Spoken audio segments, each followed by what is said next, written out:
Se preguntarán por qué estoy aquí. Y sí, es para presentarles el tema.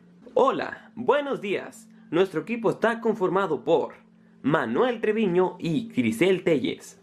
Y les vamos a presentar un video sobre la imagen del hombre y de la sociedad en el renacentismo. El ideal común de este periodo viene definido por la esperanza de un renacer del ser humano a una vida verdaderamente humana, mediante el recurso a las artes, las ciencias, la investigación, poniendo de manifiesto la consideración del ser humano como ser natural en oposición a la consideración medieval del ser humano como ser para Dios. El retorno a los antiguos significa no solo la recuperación de su obra, sino fundamentalmente el retorno al principio, a los orígenes de la vida humana, cultural, del ser humano. Volver al principio no significa volver a Dios, sino precisamente al terreno del hombre y del mundo humano. De ahí la valoración del pensamiento filosófico precristiano. El retorno significa, además, una conquista. La vuelta a los orígenes al principio conlleva la conquista de la personalidad humana. El que este retorno se efectúa mediante las artes y las ciencias, no mediante experiencias místicas interiores, por ejemplo, significa una búsqueda de la objetividad. En efecto, solo la objetividad puede poner en evidencia el estatus original del hombre frente a la naturaleza, es decir, manifestar su origen y su condición humana. Por lo mismo, el hombre es libre de decidir su conducta, de elegir su destino, lo que supone una exaltación de la libertad individual tanto en el orden teológico como en el orden cultural y social.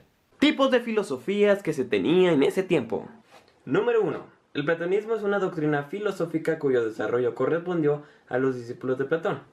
Los principios doctrinarios del platonismo dominaron los primeros siglos de nuestra era, influyendo en el pensamiento religioso debido a las similitudes que tenían con el judaísmo y el cristianismo, donde el mundo de las ideas eran contrapuestos al de los sentidos. Número 2. Aristotelismo.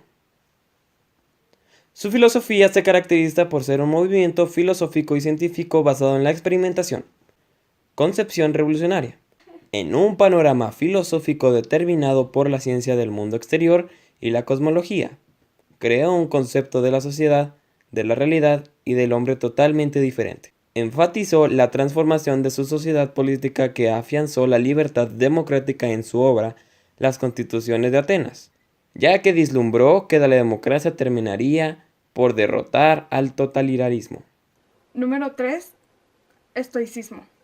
Doctrina filosófica de Zenón de Sitio del 334 al 262 a.C.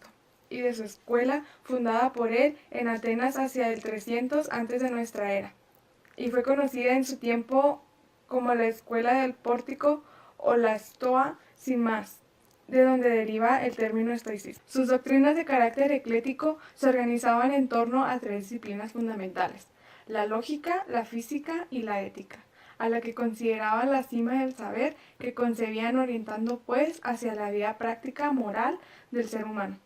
Fue principalmente en la ética donde ejercieron una mayor influencia que llegó a ser considerable en el mundo romano y por la extensión en el conjunto del pensamiento occidental.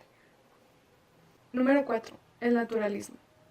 El naturalismo es un movimiento artístico y principalmente literario que surgió en el siglo XIX como una suerte de continuación y profundización del realismo, opuesto por lo tanto al idealismo romántico.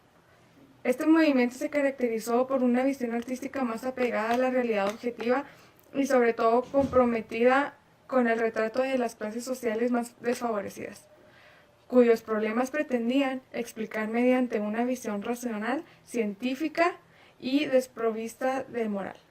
Y número 5, a ellas hay que sumar la actividad científica representada por Copérnico, Galileo, Kepler, en lo que supondrá la renovación de la concepción del universo.